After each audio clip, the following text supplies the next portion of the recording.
ஒரு கட்சிக்கு ஒருவர் விதம் என்று நீங்கள் பேச அழைச்சிங்க. அதிமுக வாங்குது எங்களுடைய அணிச்சம் தான் இருக்குது. நான் தான் எதிர்க்கட்சி தலைவராக இருக்கிறோம். எங்களுடைய சார்பாக மரியாதைக்குரிய சகோதரர் தலவாய் சிந்தனவர் பேசினார். அதுக்கு முன்னாடி மறுபடியும் விட்டீங்கன்னா என்ன இருக்குது? இதில் எந்த விதத்தில் இருக்குங்க? மறுபடியும் எங்கே இருக்குது சொல்லுங்க. நான் பெரும்பான்மை சட்டமன்ற உறுப்பினர் தான். நீங்க பாருங்க. நான்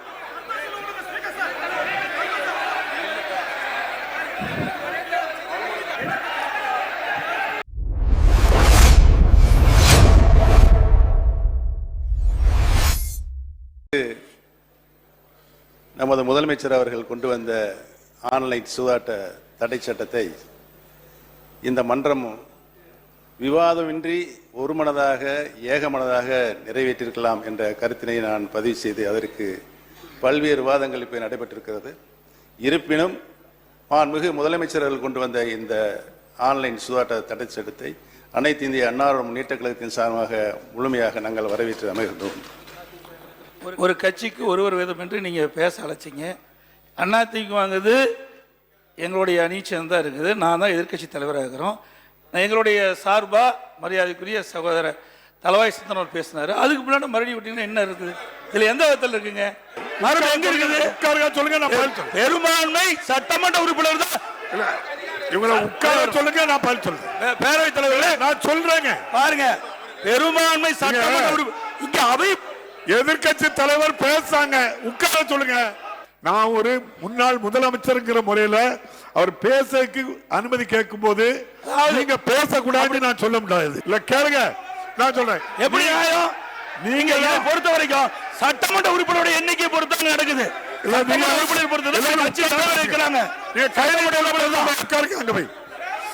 சட்டமன்ற உறுப்பினர் பொறுத்த வரைக்கும் நீங்க ஒரு முன்னாள் முதலமைச்சர் கருத்து சொல்லக்கு கேட்டதுக்காக கொடுத்திருக்கு. சட்ட முன்வடிவுக்கு கட்சிக்கு ஒருத்தர் நீ சொல்லல. நீங்க பாருங்க.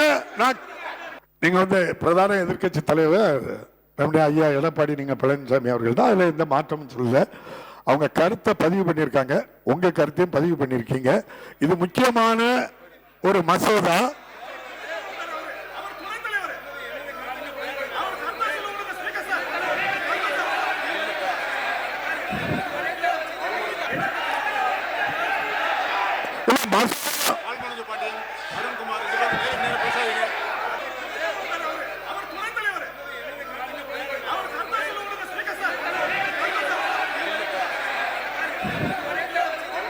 மாண்புமிகு முதலமைச்சர் அவர்கள் கனத்த இதயத்தோடு ஒரு தீர்மானத்தை, ஒரு சட்ட முன்னோடிவை திரும்பவும் இந்த அவையிலே அறிமுகப்படுத்தி திரும்பவும் கவர்னருக்கு அனுப்ப வேண்டும் என்பதற்காக இன்னைக்கு இந்த சட்ட முன்னோடியை மாண்புமிகு முதலமைச்சர் அவர்களால் இன்றைய தினம் கொண்டு வரப்பட்டிருக்கிறது. இதில் எனக்கு என்ன, நீங்கள் முதல்ல பேசும்போது கவர்னரை பற்றி யாரும் எதுவும் பேசக்கூடாதுன்னு சொன்னீங்க. ஆனால் பேசி எல்லோரும் கவர்னரை வாபஸ் பெற வேண்டும். நம்ம எதுக்காக இந்த கூட்டம் போட்டிருக்கோம்? இந்த சட்டத்தை அந்த மசோதா பற்றி தான் பேசுறாங்களே தவிர கவர்னரை தனிப்பட்ட முறையில் தெலுங்கானாவுக்கு யாரும் விமர்சனம் பண்ணல. பண்ணினதெல்லாம் நம்ம அவை குறிப்பிட்டு நீக்கி இருக்கோம். தெலுங்கானா மாநிலத்துக்குலாம் போயிட்டு வந்திருக்காங்க. இப்போ இல்ல எங்க வேண்டாலும் போயிட்டு வரட்டு. கவர்னருடைய தனிப்பட்ட உரிமையில விதி எண் 92(7) ரொம்ப தெளிவா குறிப்பிடப்பட்டிருக்கு. ஆளுநருடைய தனிப்பட்ட உரிமைகளை பற்றியோ எதை பற்றியோ இல்ல தனிப்பட்ட முறையில் அவங்கள விமர்சனம் பண்ணக்கூடாது. அவ்வாறு சொன்ன ஓரிரு வார்த்தைகளை உங்ககிட்ட கேட்காமலே நாங்க நீக்கியிருக்கோம். கூட நீங்க சப்ஜெக்டுக்கு வந்துருங்க. இது தேவையா தேவையில்லையா அவ்வளவுதானே. இல்ல அது மத்தவங்கள்ட்ட சொல்லியிருக்கணும். அதே மாதிரி இல்ல கவர்னரை பற்றி யாரும் விமர்சனம் பண்ணல. சில வார்த்தைகள் வந்ததை நீக்கிருக்கு. இதுல உங்க கருத்து எல்லாரும் மக்கள் எதிர்பார்க்காங்களா? 44 பேர் இறந்தது சரிதான் அப்படின்னா நீங்க சரின்னு சொல்லுங்க. சரியில்லைன்னா அந்த தற்கொலை பண்றது நியாயம் தான். எத்தனை பேர்னாலும் செத்துட்டு போட்டு நமக்கு என்னன்னு சொல்லலாம். இல்ல அதை சொல்லி மற்றவங்கள்ட்ட அவை முன்னவர் அவர்கள் சார், உங்களுடைய பெருந்தன்மை, முதலமைச்சருடைய பெருந்தன்மை, கவர்னரை பற்றி எதுவும் பேசக்கூடாதுன்னு இந்த பில்லில் சொல்கிறீங்க. ஆனால் அரசியல் சட்டப்படி இந்த அரசாங்கம் ஒரு சட்டமன்றம் நிறைவேற்றியதை அவர் போட்டு அங்கே உட்கார வச்சிருக்க கூடாதுன்றத 1000 தீர்ப்புகளை சொல்லியிருக்காங்க. அவர் செய்தது மகா பெரிய தப்புன்றத உணர்த்தி கிரிட்டிசைஸ் பண்ணி பேசுறதுக்கு the house has got all right. they are entitled to have right. ஆனாலும் நீங்கள் சொல்கிறீங்கன்றதுக்காக அதை அடக்கிக்கிட்டு இதுவரையிலும் நிறுத்திக்கிட்டு வாயோட பேசுகிறாங்க. அதுவரையும் விடுங்க.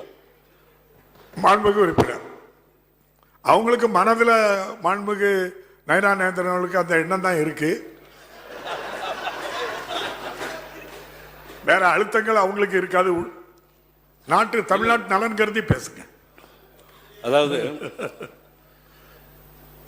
கவர்னர் ஒரு இதை திருப்பி அனுப்பியிருக்கிறாங்க, சில கருத்துக்களை சொல்லியிருக்கிறாங்க. நம்ம ஏற்கனவே சட்டத்தை இங்கே ஏற்றி மாண்புமிகு நீதியரசர் அவருடைய தலைமையிலையும் பள்ளி கல்வித்துறையுடைய ஆய்வுலையும் எல்லோரும் கலந்து பேசி அமைச்சரவை கூட்டத்தை கூட்டி ஒரு பில் அனுப்பும்போது அவங்க சில கருத்துக்களை திருப்பி சொல்லியிருக்கிறாங்க. மத்திய அரசுக்குன்னு சில சட்டத்திட்டங்கள் இருக்குது. மத்திய அரசு சட்ட ஆணையம் மாண்புமிகு உறுப்பினர் சொன்னதுனால ஒரே ஒரு 1ஆம் தேதி, அதே அக்டோபர் 1ஆம் தேதி முதல்ல ஆடியன்ஸ் அவசர சட்டமாக போகுது. அதை அப்படியே அனுமதிச்சிருக்காங்க. அதில் ஒரு வரி கூட மாற்றாம தான், ஒரு புஸ்டாப் கமா மாற்றாம தான் 19 இந்த அவையில் தீர்மானம் நிறைவேற்றி அனுப்புகிறோம். அதையும் மனதில் வச்சு பேசுங்க. ஆன்லைன் முதலாளி பார்த்ததுக்கு ஏதாவது ஆதாரம் இருக்கா? அப்படிலாம் பேசலாமா? இல்லை, எல்லாமே பத்திரிகை ஊடகங்களில் வந்த செய்தி தான். அதாவது நேரில் இருந்து பார்க்கல யாரும். பேரவைத் தலைவர் அவர்களே, பத்திரிகை செய்தி